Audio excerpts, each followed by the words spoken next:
Hello. Hello, everybody. It's an honor to be here, and it's my pleasure today to interview Hannah McClelland. A little bit about her. She's a lifelong Amazonian.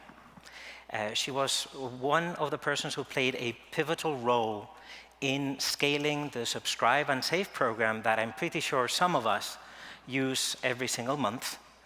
And right now, she is Vice President of the Amazon inbound transportation, basically the service that helps vendors and sellers inbound into the Amazon warehouses. She's also the VP of vendor returns, re-commerce, and sustainability. And she's also the VP of Amazon Freight. Amazon Freight is basically the service by which Amazon is servicing B2B customers when they need to move their freight, AKA CEO of Amazon Freight. Welcome, Hannah. Thank you.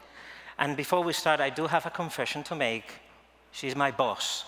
So I'm kind of between a rock and a hard place, because if I make it too easy, she's going to be happy and you guys are going to be very unhappy. If I go too hard, you guys are going to be very happy and I'm going to be fired. So let's see if we can find that balance of good insights about Amazon. So Hannah, 11 years at Amazon, have you ever seen the level of volatility that we have experienced in freight in these last few years? It's been a bumpy ride, and I think I tend to think of problems in two camps. So, is this a problem I can fix by making it go away, or is this a problem I can fix by figuring out how to cohabitate with it more effectively? And I think a lot of the stuff I heard Dan, I was just off stage and during Dan's talk around volatility, and totally +1 to everything he said. I think for us at Amazon, it has been about cohabitating with the volatility, not just in transportation, but across the board. And so to touch on, I guess, a few of the things that might be relevant to this audience in transportation and logistics. So we too realized several years ago that given the volatility in the market, we learned the hard way, I guess I should say, that we just couldn't rely on third-party carriers alone to be able to flex up and down with us when those waves came, which is nothing against our third-party carrier partners. We love them, and we have great relationships there. But we did have to make, at the time, what felt like a bold decision to become an asset-based, asset-light carrier and invest in our first, I guess, tranche of Amazon-branded trailers to try and get more flexibility and be more nimble in those times. And that just, it gave us a nice foundational base we knew we could count on, and it allowed us to tap into a market of owner-operators in a way that we'd never been able to before. And I think that was a turning point for us as a company in terms of how we supported our middle-mile logistics. So that was one big investment. And when you said investing in assets, you meant trailers, right? Correct.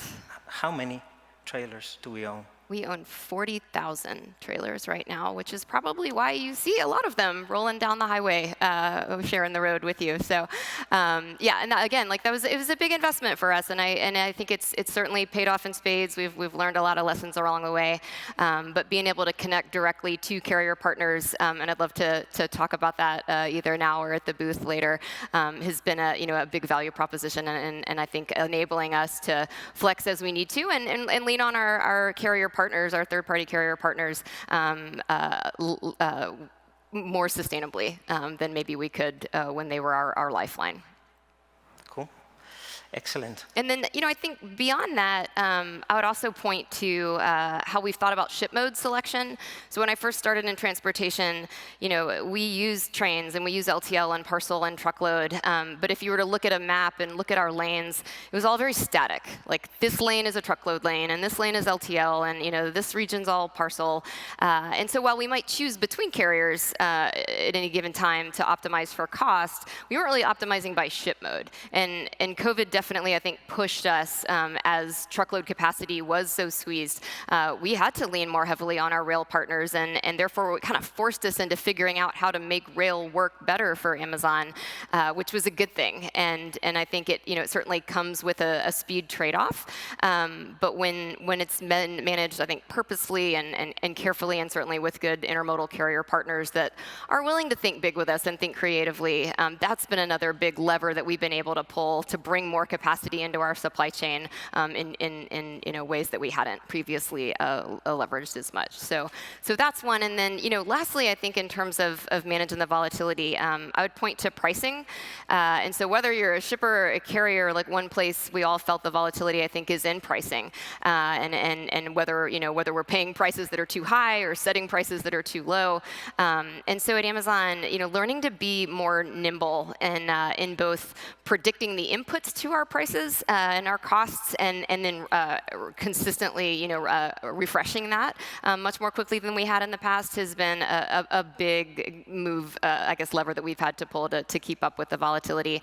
And so just really reallocated a lot of data science and tech resources into pricing and into cost prediction, and doing our best. Right, you can't predict with perfect precision, but we could do a lot better than we were doing at predicting the inputs to our costs, which of course then drive our price on the freight side. So I think collectively through becoming an asset-light carrier and then kind of investing technically in strategic parts of our supply chain in terms of ship mode optimization and pricing and prediction, we're trying to stay afloat. Great. I've noticed that you haven't used the F word. The F word? Yeah. This is Amazon, Antonio, not Mad Gains Live. F for fuel. Oh, fuel. And rising costs. Got it. Yeah. Fuel. All right. What do you want to know about fuel? The technology that we use to hedge ourselves. I wish I had a great answer for that. So, fuel, I like to say fuel is kind of an equal opportunity pain point, and Amazon's not immune to it. I wish we were. And so we've been biting the bullet along with everybody in terms of not only trucking fuel, but the fuel in our airplanes, and that's been tough. And so we tend to think like, I can't control what I can't control, so let's focus on the things that we can. And so big ways I think we've tried to tackle pricing. Number one, I'll call out cost management. I'll call out tech again, is just relentlessly obsessing over our route planning algorithms and trying to get as much waste out of that system as possible, especially being an asset owner now and making sure we want those trailers moving and loaded as much as we can. So that's been a big area of investment for us in terms of pricing. I'll hit ship modes again. Obviously, intermodal has become a big kind of cost lever for us in improving our core cost structure.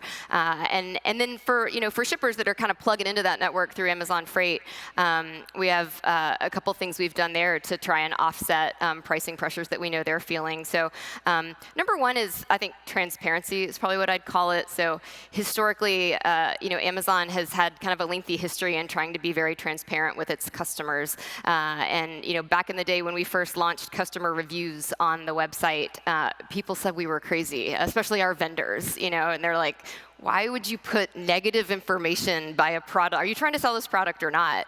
And we felt like the kind of long-term loyalty and kind of customer trust that we earned by doing that would more than offset whatever short-term sales we lost. And so when we built the interface and for how to allow shippers on Amazon Freight to book loads with us, we kind of carried that same torch of, hey, we know all too well what the levers are that increase and reduce our costs. So we like the idea of sharing those levers with our shippers, giving them the opportunity to make adjustments, whether that's in their pickup day or their planning window width. And so where they're able to be more flexible with us, then we can give them access to better rates and show them that.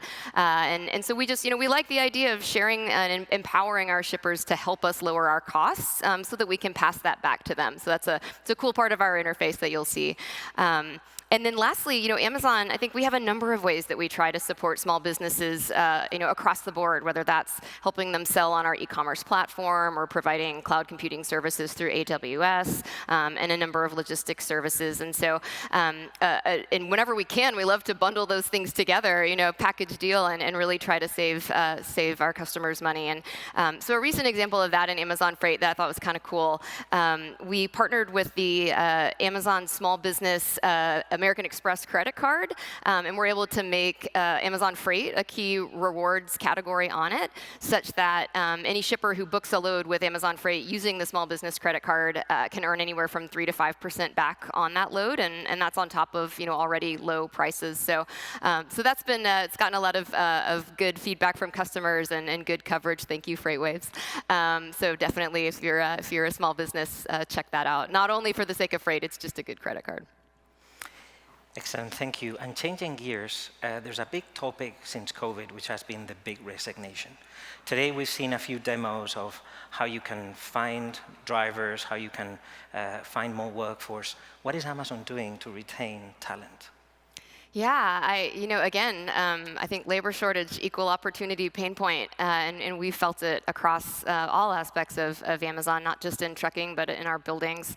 And I think we've probably pulled a couple levers, but one that's interesting to think about is we realized early on we weren't the only ones dealing with this problem. And as you know, like if your shippers are also short on labor, then their problems can quickly become your problems if you're sending trucks to pick things up and the load's not ready because they didn't have any dock clerks that day.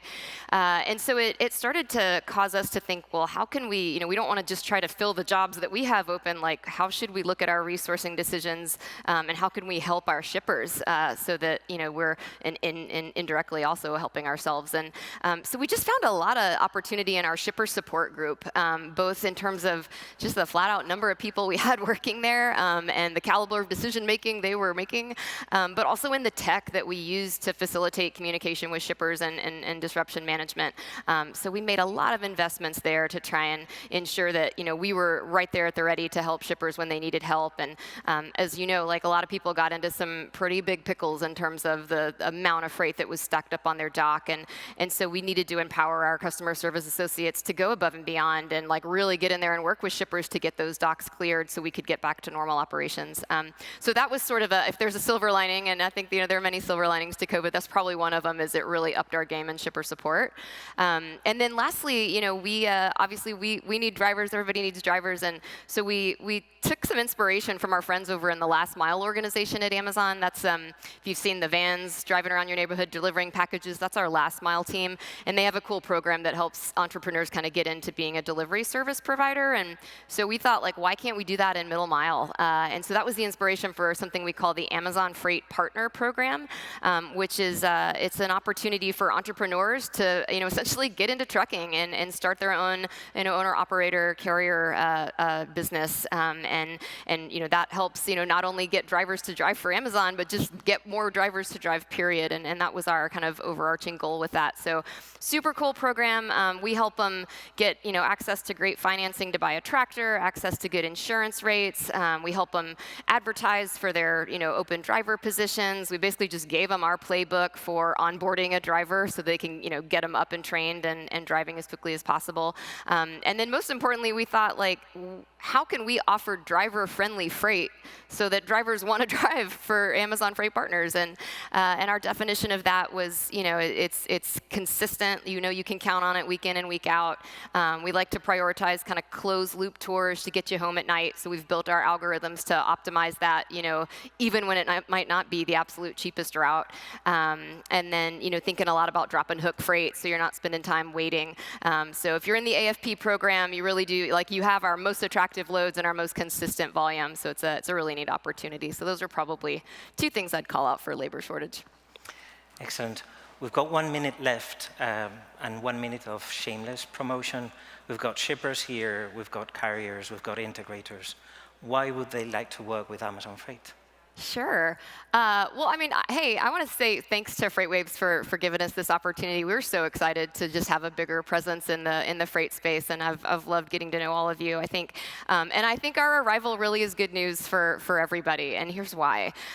If you're a carrier, like I just said, we are always looking for more carrier partners, and I like to think that we're a good company to drive for. So definitely go to relay.amazon.com and check out that opportunity. If you are one of the many software companies here, we want to integrate with you.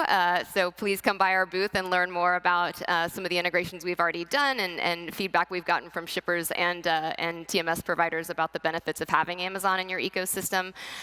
If you're an entrepreneur, by all means, check out Amazon Freight Partner. And last but not least, if you are a shipper, we just want to be your friend, and I think we can be a pretty good friend. I should, be honest and say at this stage in our journey, we are not everywhere, and we're not going to be competitive in every lane in the country. We are built on the backbone of Amazon, and when your loads complement that, we've got a great deal for you. And I think it's worth seeing where we overlap and seeing where we could work together, because it's going to be hard to find a carrier that's more committed to just customer-obsessed performance and low cost and kind of sustainable, earth-friendly operations than Amazon. So please come meet us. Yeah. Classic long-term thinking of Amazon. We've got free mugs in our booth, and come over to meet Hannah. Thank you so much, Hannah. Thank you.